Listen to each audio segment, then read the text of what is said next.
ለምሳሌ በምስራቅ አርሲ እንኳን ያሉትን እንደ አካሎቻችን አድርገን ብናስብ እግር ላይ የሚደርስ ፈተና ሌላው አካል ጋር አይደርስም አይባልም። እግር የአካል ክፍል ስለሆነ ማለት ነው።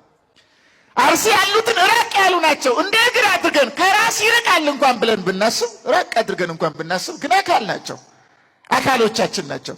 አሁን ተመልከቱ፣ ስጋቱ፣ ግርፋቱ፣ መገደሉ፣ መቃጠሉ፣ መሰቃየቱ፣ ፍትርት ማጣቱ፣ መሰደዱ ይህን የመሰለው ነገር በሀገራቸው በኢትዮጵያ ሌላው ብቻ አይደለም እኮ እኛ ራሱ ክርስቲያን ነን እያል አካል ነን እያል እኛ ራሱ ክደናቸዋል እኮ እነሱን ታውቃላችሁ።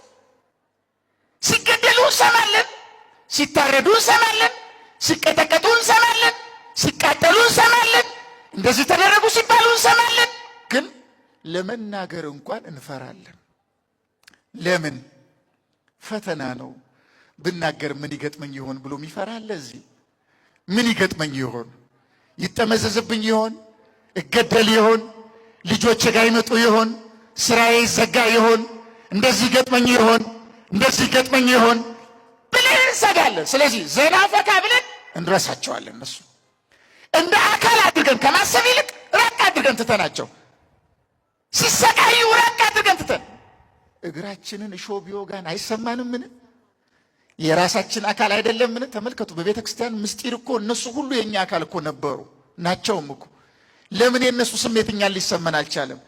ቢያንስ እነሱ እየተገደሉ ነው፣ እየታረዱ ነው፣ እየተረሸኑ ነው፣ እግራቸው እየተቆረጠ ነው፣ ያ ሁሉ መከራ እየደረሰባቸው ነው። እኛ ቢያንስ እንዴት ይገደላሉ ክርስቲያኖች ማለት ያቅተናል?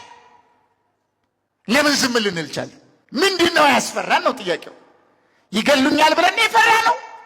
እንዲህ እስታሰራለሁ ብለን የፈራ ነው? ምን አስፈርቶን ነው ጥያቄው። አንዱ ፈተና ይሄ ነው። ከፊት እንዲህ ቢሆን እንደዚህ ቢደረግ ልጄ፣ ትዳሬ፣ ቤቴ፣ እንትኔ ብለን እውነታውን ከመናገር ውጭ መሆን ይሄ አደገኛ ፈተና ነው። ይሄ ክርስቲያን ሆነን እንዳንቀጥል የሚያደርግ ፈተና ነው። አንዱ ፈተና የሚመጣው ከፊት ነው ይላል። እንደዚህ አይነት ፈተና አለ። የወደፊት